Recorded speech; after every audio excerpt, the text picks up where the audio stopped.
After several hours of waiting, Dana White has finally dropped his announcements.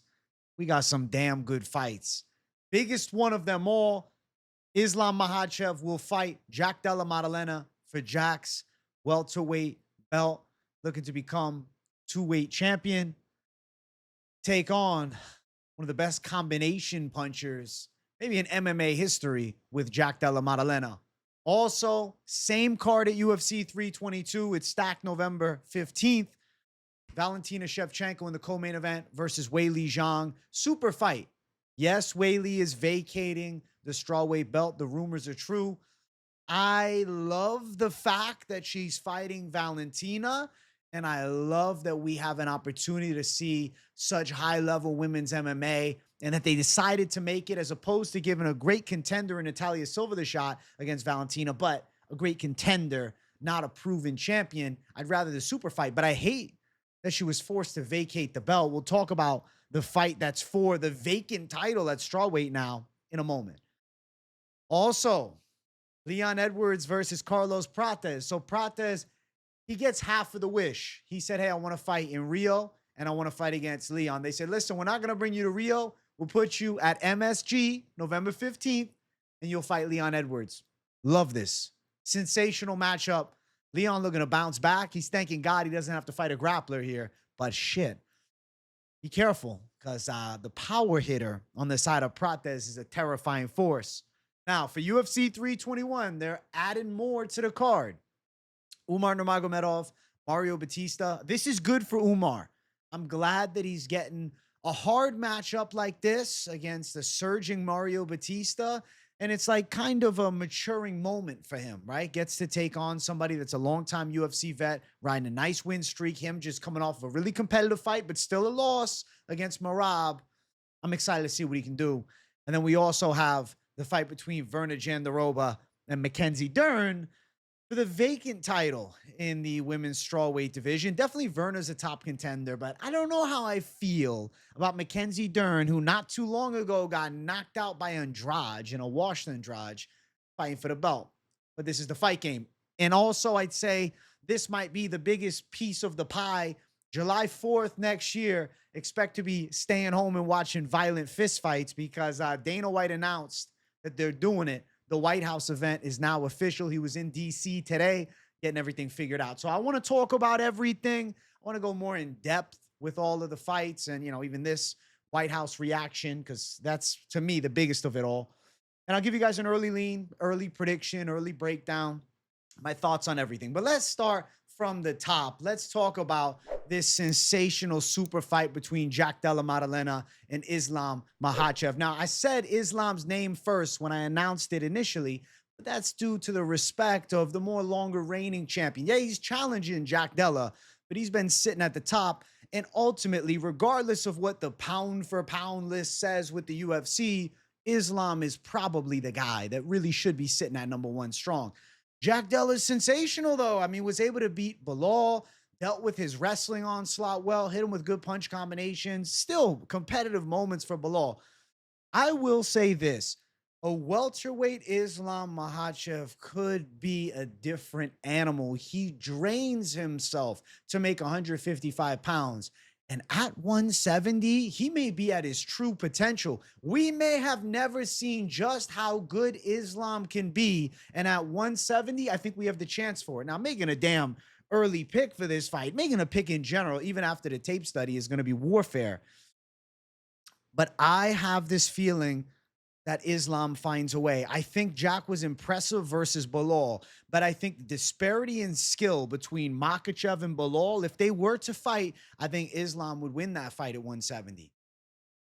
I'm not saying Jack doesn't have moments. I'm not saying he isn't a danger threat, but I do feel like Islam's grappling could come through well in the fight. And his sharp striking is different than Bilal's pressure striking. Islam's a legit striker. He's got nasty kickboxing.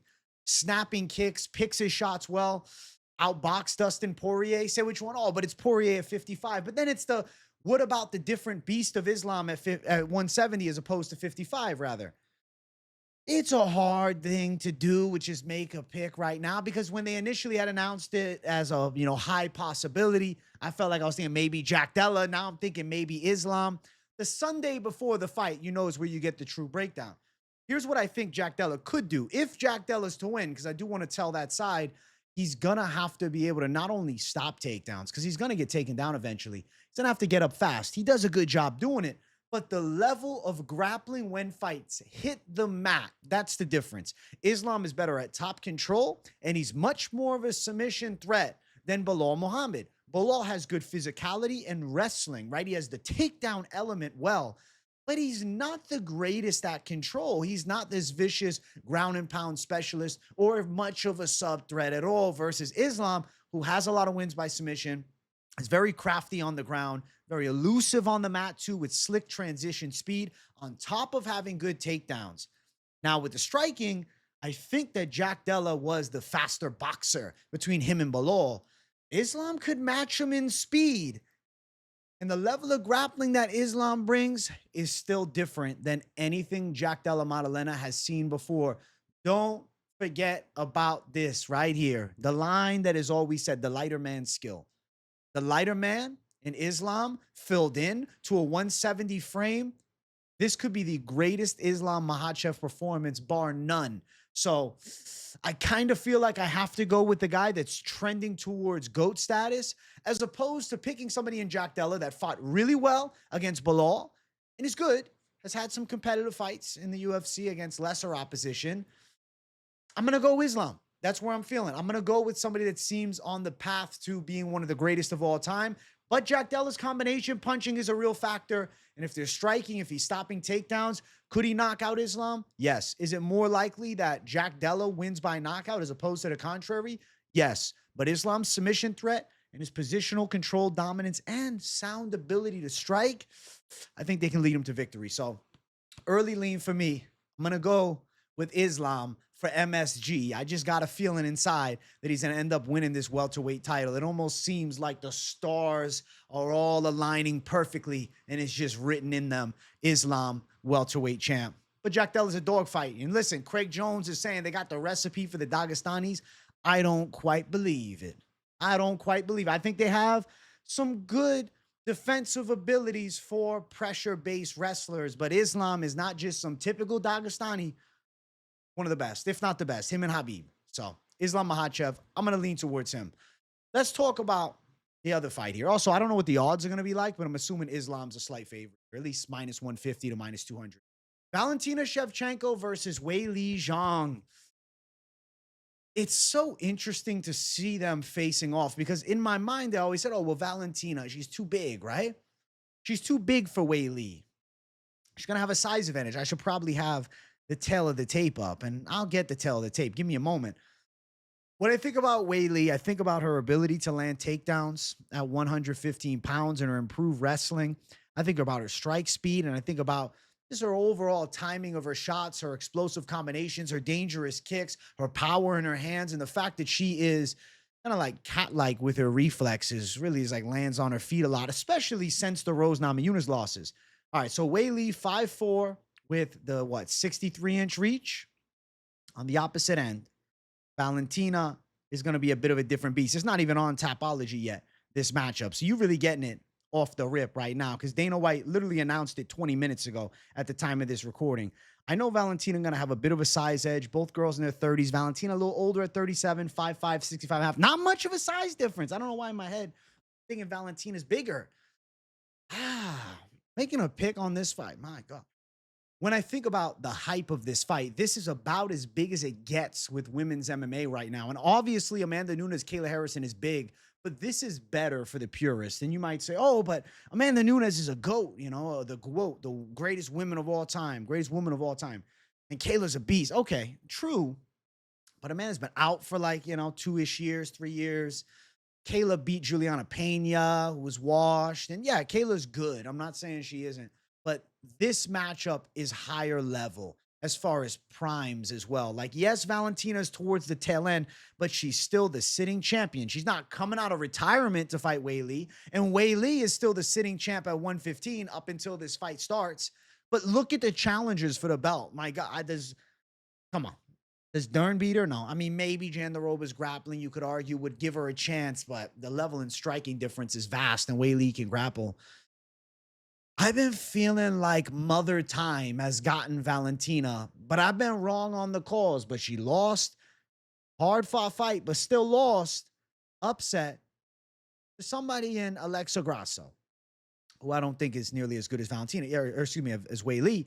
And then Valentina was able to beat her in the trilogy, but she still had competitive matchups with Alexa Grasso, you know, with the draw in the mix and all.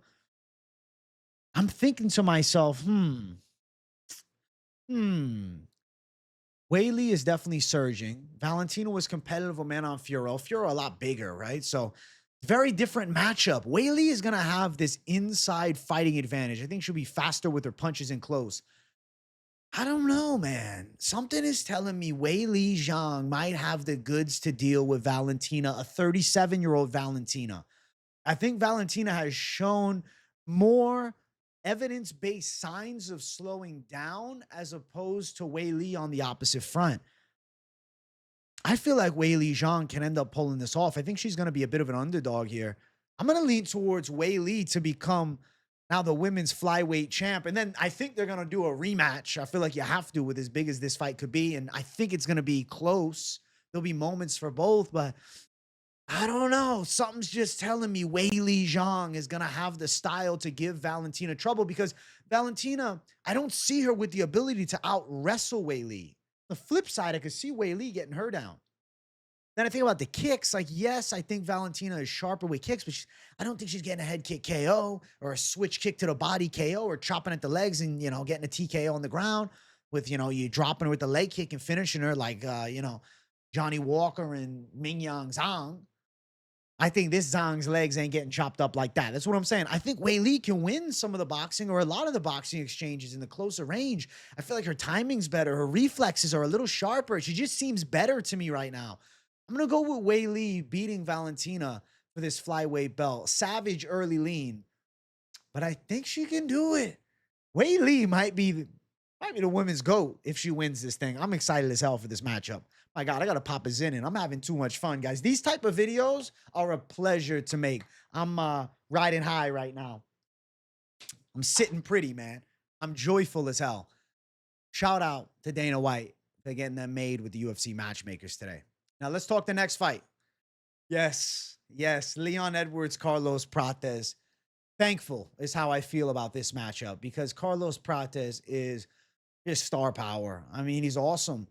Obviously lost a hard-fought matchup with Ian Gary. The thought was Ian Gary might fight a Leon Edwards, but no. Leon coming off 2 straight losses, and let's be honest, man. Leon looked uninspired versus Sean Brady. He looked to be a fighter that was completely checked out, not only in that fight, but heading into that fight, pre-fight. He wasn't glowing with confidence. He's like, oh, fuck, I'm doing this. All right. He looked like shit. He looked better against Bilal, still lost, though. And now we give you a whole different matchup. Power, kickboxing ability, Muay Thai skill, versatility in the stand-up. Leon Edwards will turn into the wrestler in this fight here against Carlos Prates. He should.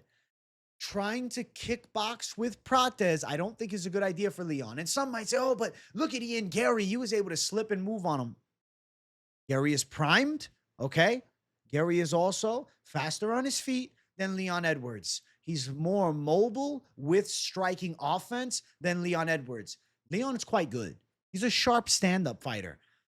He had the sick knockout of Usman. He won the trilogy against Usman. But I don't know. I'm thinking about Nate Diaz putting him on ice skates. Thinking about Sean Brady making him look like his bitch. Carlos Prates has never looked like a bitch. He still dogged Ian Gary around number 5. And if that fight was to the death, it's not to the death. I would say Prates is the guy walking out alive. That's where I'm going with this. It's a 3-rounder. I would rather it be 5, but it's a 3-rounder. I got a feeling Carlos Prates can catch Leon and put him to bed. I feel like Prates is still getting better. I don't think Leon's going to be able to dance on him for 3 rounds. I think Leon could have moments. I think he's going to look to work the clinch. I think he's going to look for takedowns. I feel like Carlos Prates might have the timing on something, attacking the leg, stance switching, plodding forward, and then Leon just staying very mobile. But I feel like Prates could cut him off. I don't think Leon's just going to be able to run for 3 rounds. I don't think it works. Or grapple for 3 rounds. I don't think it works. I'm seeing Leon getting stung bad.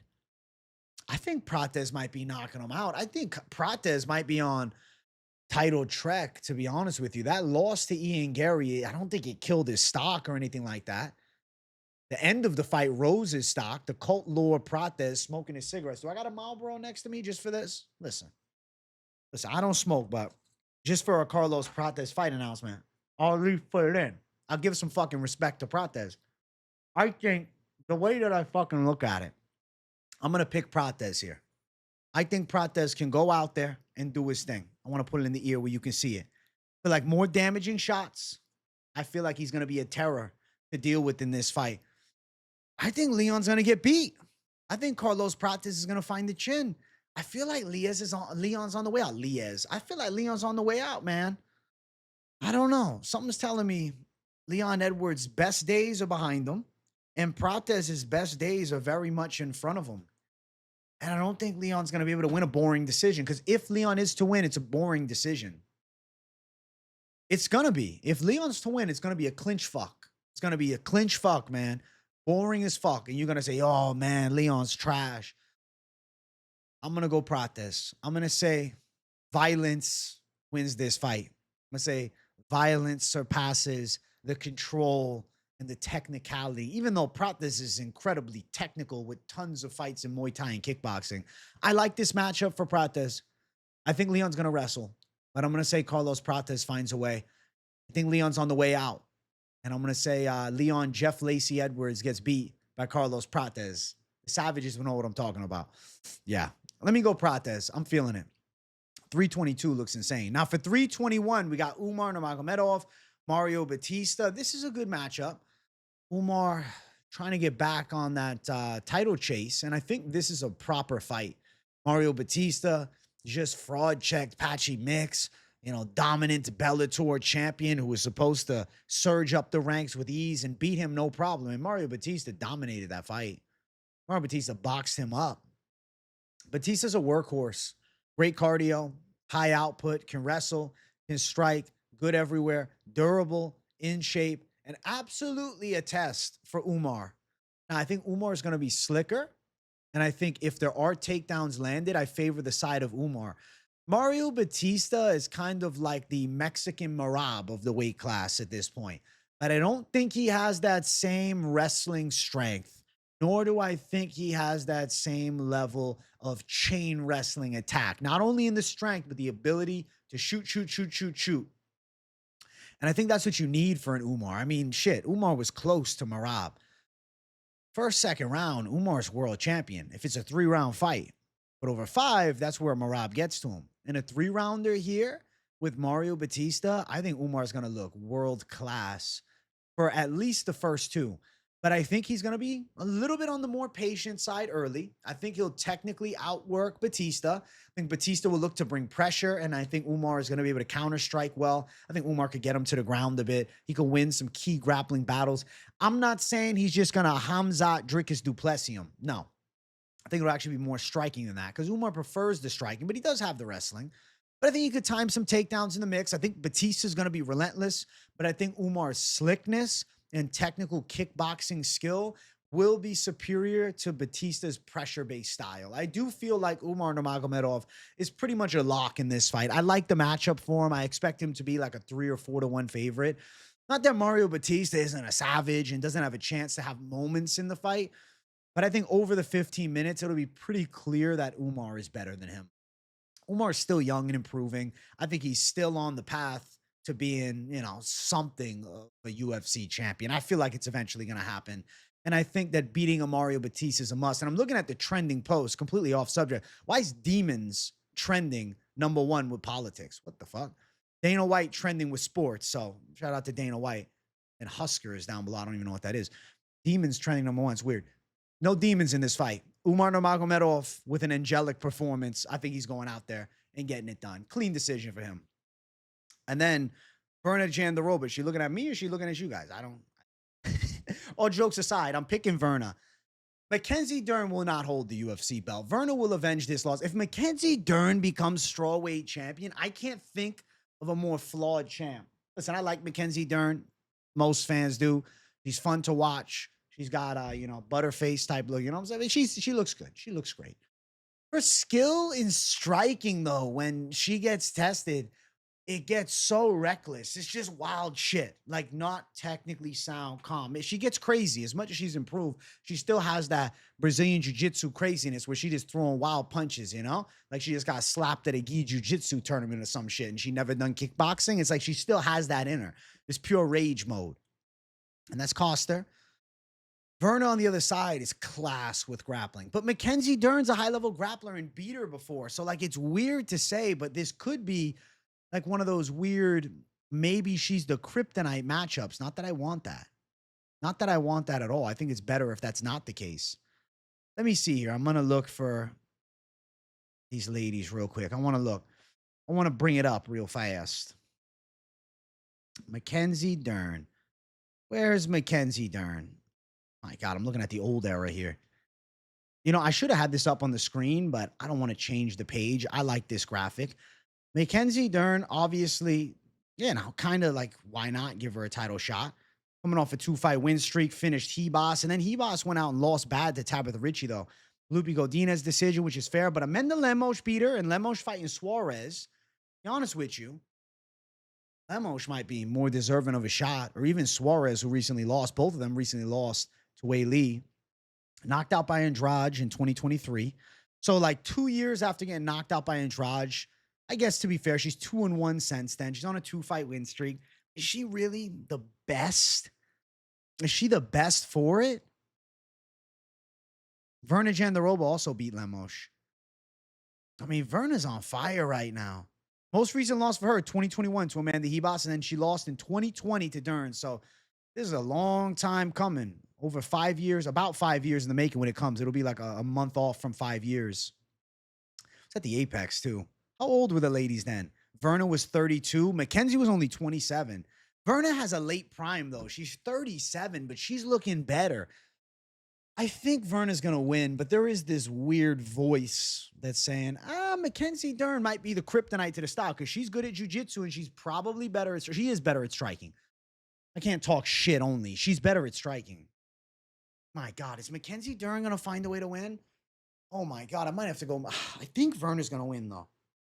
I'm sticking with my initial lean of Verna, but bear with me for a second when I ponder the other side. Mackenzie Dern can rip some punches. As wild as it gets, Jandiroba's not this sensational striker. She's okay defensively, but more so shines having the grappling advantage. But what happens if Dern stops the takedowns and starts having striking success? I guess it is 5 rounds. I would favor Verna over 5. My God, that's interesting. Something to think about here. Has Verna ever been 5 rounds before? Verna won a 5-round fight against Mizuki Inoue back in 2018. She has been 5 rounds 1 time as a pro. That's a little red flag-ish, though. Mackenzie Dern, how many times she been 5 rounds? Went 5 rounds against Angela Hill. Went 5 rounds with Yan Xiaonan. Went 5 rounds with Marina Rodriguez. To be fair, though, she's 1-2 in 5-round fights. Man, Mackenzie Dern might find a way to win this thing. I'm not going to lie to you guys. I don't know. My decision on this feels inconclusive, but as I'm talking more about it, I'm like talking myself into the side of Dern finding a way. Younger, striking's better. She's good at jiu-jitsu too. She could stop these takedowns. Mackenzie Dern might become UFC champ. Holy fuck. Holy shit. Yeah, it might happen. This is kind of the perfect matchup for her to do it. I was leaning Verna, but I don't know. I'm feeling like Mackenzie's going to be a dog in this one, and Verna as the favorite in a rematch, in a fight that she won or rather she lost the first one. Mackenzie Dern is an underdog with the win the last time, and she's younger, and I guess she is still on a 2-fight win streak. And her loss to Lemos, different stylistic matchup. Lost to Andrade, very different stylistic matchup. When you have her fight against girls that can grapple, she thrives. She recently avenged the loss to Amanda Ribas. Ribas also has a win over Jandiroba. Oh my God, Mackenzie Dern's probably going to get the belt, isn't she? I think I'm going to go Mackenzie Dern right now. I don't know. To be determined. I'm surprised we got a women's championship fight in Abu Dhabi, too. In the Middle East, women's title. Respect to them really coming around. That's respect, honestly. Take a sip of this Diet Coke. I feel torn, though, for sure. Definitely could go either way. But I feel like Dern, more 5-round experience is a factor. Striking is better. Like, is Verna just going to grapple fuck her? Is Verna going to submit her? I don't think so. This could be a bad matchup for Verna. She might lose again. I think I'm going to pick Mackenzie Dern. It's a weird fight. These women are going after it for the belt. I'm thinking about the division, and I'm asking myself, does Tatiana Suarez win the belt eventually? If Tatiana can go out and win, okay, because I always thought Tatiana would have that title success, but if she can go out and win against Lemos, I mean, she's in the picture. Obviously, there's Yan Xiaonan as well, but she lost recently to Jandiroba. But the thing is with Xiaonan, she's a great striker, but she don't have that pedigree jiu-jitsu like Dern. Styles make the fights, and I think Xiaonan could beat a Dern. Expect hot potato with this women's strawweight title after this, but I don't know, guys. I think it might actually be leaning Dern right now. I'm going to go with Dern, but we'll see. Early lean Dern. We'll talk about the fight as it gets closer, and obviously through the live streams, I'm sure we'll have a lot of back and forth. Now, Dana White has blessed us with this. We can just look at his face. Let me see if I can get a better clip of Dana. I mean, looking like a damn goofball over here. Let's just use this one. He doesn't look ecstatic in this. I want us to have him looking excited. I don't need to play the clip. There we go. This is the picture I needed from Dana. Look at him. Mouth wide open. Looks like he just saw some fine babe flash him or something like that. I think that the White House card is going to be the biggest event, bigger than 300. Historic. It's officially on. Dana said he's going to have more details in coming weeks. The UFC officials or whoever went to DC today. He was on the plane leaving DC. He said they got everything figured out because the big worry was how much the octagon weighs and can the White House grass handle it. And I guess they got something figured out. So the White House card is officially on. Oh my God, that's going to be special. Now I'm thinking maybe we have like Hamzat fight on that card versus an American challenger. Definitely anticipate 2 to 3 title fights and definitely anticipate American challengers. They got to bring out Team USA for this right here. We're going to need it. Come on. Come on. Independence Day, July 4th. Come on. The 250th anniversary of this country. It has to happen. It has to happen. Yeah. It has to be. It's got to be some American challengers. And Dana, that's the look he's got on right now. He's bringing some Americans out. Loading American challengers. I don't know. I mean, obviously, Gaethje, Topuria might happen before this point. John Jones talking about he wants to do it. Aspinall Jones would be the perfect main event, but the problem is John Jones too unreliable. But maybe if it's for the White House, he'll end up doubling down and they'll get something agreed upon. McGregor's talking about wanting to come back. Can you imagine they have McGregor on like a featured fight of the night? That would make more sense versus Michael Chandler, Mr. USA himself, special 5-round welterweight fight. They might as well do it, but I'm very doubtful McGregor's coming back, to be fair. Sean Brady, if he can maybe get the win against Shavkat, could challenge for a belt. If you're an American in the top 7 of any weight class, you go out and impressively win your next fight, you gotta be like biasly pushed to maybe challenge for a belt during this White House event. Because I think they're really gonna try and represent with some good American talent at the White House. I think it has to be. I mean, we're going to the White House. We need Americans winning. It would be perfect to have the greatest American fighter of all time and the GOAT, John Jones, face off against Aspinall. And I know Dana's saying he's not reliable enough, but I feel something that if you can see a little bit of Aspinall, little bit of him at 321 in Abu Dhabi, he can just get a little glimpse. Okay, I see the flaw. If he can get a little glimpse against Cyril Gane, if it doesn't go just a minute or two, I think that Jones might be fully committal to a comeback fight and a title challenge against Aspinall, which needs to happen. It should have already happened.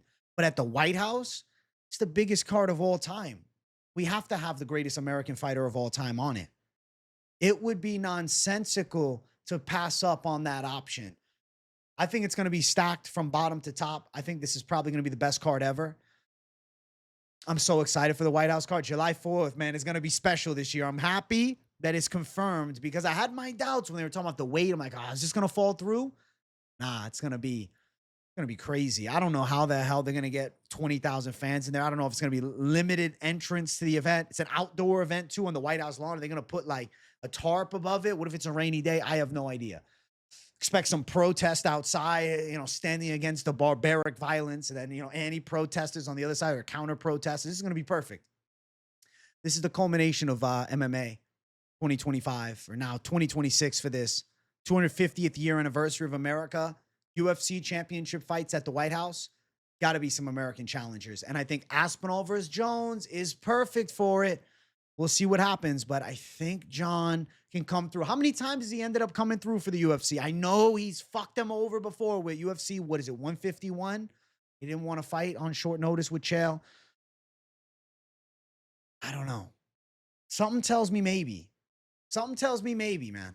I'm excited for this card. I think it's going to be a special day in American history, and I think Aspinall Jones should be the main event. Remains to be seen, but I got a hunch that's what's going to end up happening. Obviously, it's far out. It's almost a year away. It's like a little bit less than 11 months, like 10 months away. So we'll see how it forms. We'll see who's available at the time. We'll see what challengers are looking like leading up to it, but definitely expect American title challengers. And seriously, if you're in the top 7, you're American, go out and get a win, you might be on the short list because they're looking for Americans to challenge for those world titles. And I'm so damn excited. You imagine this? Aspinall Jones, Hamzat versus Fluffy or something like that. Let's say he fights the Amavov Barrio winner in the in-between. Hernandez goes out, beats the Ritter. That'd be perfect. A Conor McGregor feature. I don't think that happens. I'm reaching for that, but it would be special to have Conor on the card. Biggest card of all time. The true Conor farewell. Can we get a proper goodbye? Maybe he beats Michael Chandler. That'd be something. White House card got me hyped. I'm excited as hell. This news is amazing today. I'm riding high. Also, a little bit more low-key news. Hernandez versus Ferreira. That's actually a cool fight. Hernandez is surging right now. Shit. A weird feeling he might get Ferreira, to be honest with you. Walter Walker collecting some more heels at UFC Rio. He fights against Muhammad Usman. I think Usman's getting subbed for sure. This one's interesting, though. My God, I'm looking at this one, and I'm like, I actually like this matchup. Hernandez might win.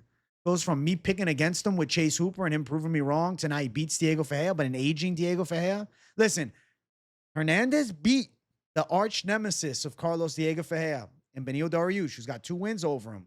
Could just be kryptonite. We'll see. That's the least of our worries, though. I guess that's the least of the excitement, but still cool fights. Amazing news today. White House is on.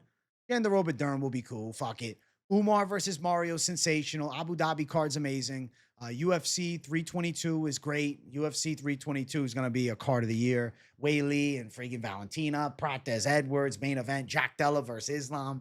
Thank you, Dana White, and thank you, UFC. I'm glad that we got things together nicely because this year, closing out, amazing. And I think 2026 is going to be this much better, especially with this Paramount deal.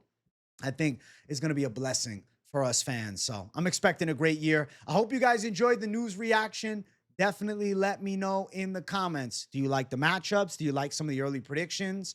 Do you agree with the White House card predictions too of who might be on it? I want to hear from you guys. So let me know in the comments what you're thinking. If you got nothing to say in the comments, just enjoy the content as always. Drop a W in the chat to boost the algorithm for your boy. Thank you guys for watching. Hit the like button on your way out. Subscribe if it's your first time here. Welcome if it is. Turn the post notifications on.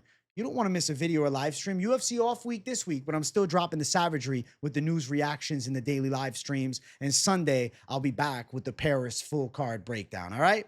Love you guys. I'll see you all in the next one. Peace out.